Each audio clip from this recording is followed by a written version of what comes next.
Alex Highsmith, a little player spotlight on him. Look, I like Alex Highsmith.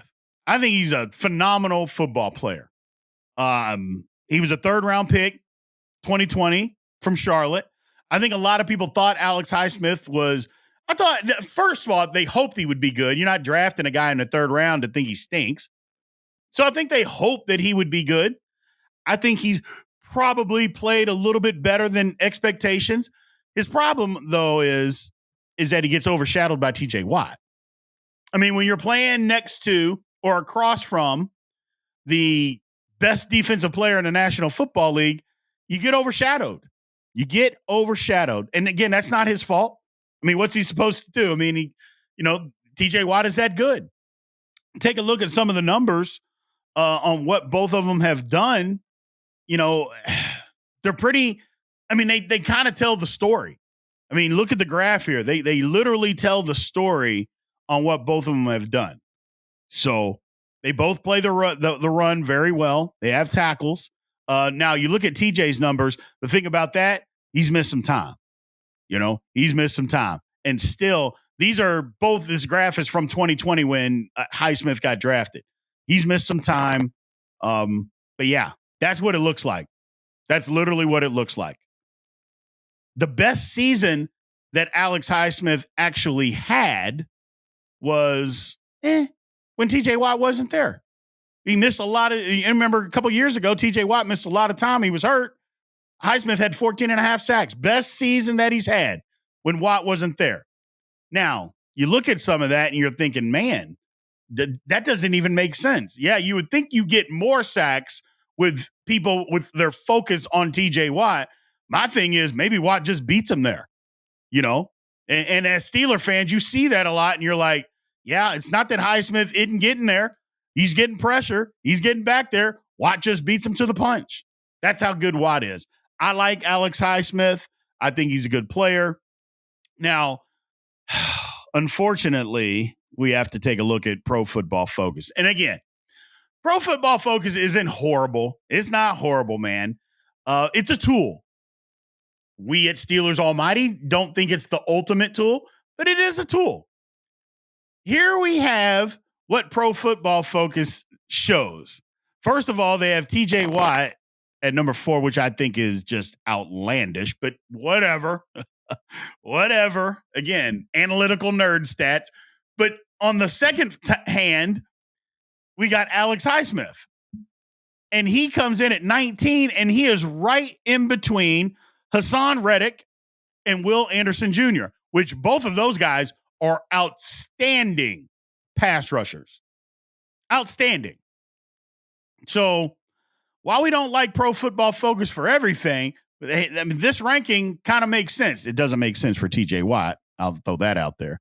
But this one, it shows that Alex Highsmith's a pretty good football player. Shows that he's a pretty good football player.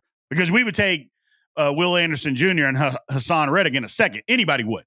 And he's right in between those guys. So he's doing some good things. Now, here's another issue. I have heard, not just me, we have heard, all of us have heard Alex Highsmith's name being thrown around in a trade. I don't know, man. I think Omar Khan, if they did this trade, I would think he was nuts. I think he was nuts to trade Alex Highsmith and probably a draft pick. I heard Dan Moore Jr. I'm not sure they would take Dan Moore, or they would want him. I'm not sure they would need that, but probably a draft pick for Brandon Aiyuk. And then you have to turn around and pay Brandon Aiyuk $30 million. I think Omar Khan would actually be nuts. I think he would be nuts. But now that I sit here and think about it, maybe it's not so nuts. Because follow me on this. Say they do trade him, and let's leave the money with Aiyuk aside. We get Aiyuk, leave that aside. Maybe the Steelers are thinking, you know what? We've got Nick Herbig, and we've got him to play. We've got Peyton Wilson that can also play rush in. There's still free agents out there. Marcus Golden is another guy, that's a free agent outside linebacker. Maybe that's the move. Maybe that's what Omar Khan is thinking. We've got Nick Herbig, and he's playing very, very well. We're going to put him out there. We get our wide receiver that we need. I don't know, Big B. Maybe I talked myself into this one.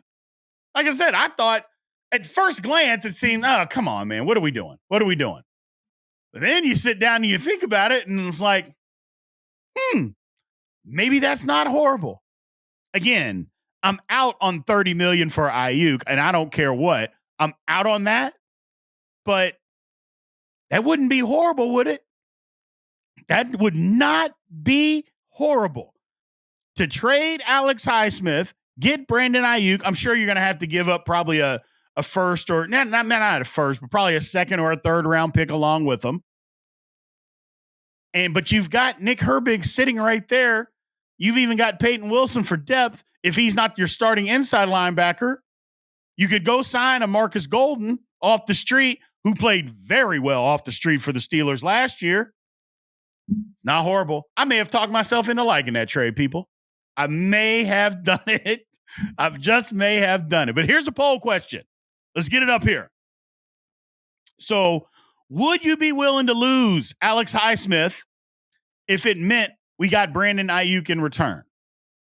Let me repeat that. Would you be willing to lose Alex Highsmith, obviously in a trade, if it meant that you got Brandon Aiyuk in return? Leave your answers in the comment section. I may have talked myself into that one. I really might have, because I was against it. I heard all those reports and I'm like, man, that is just stupid. Why would that even come to fruition? But hey, it's not horrible.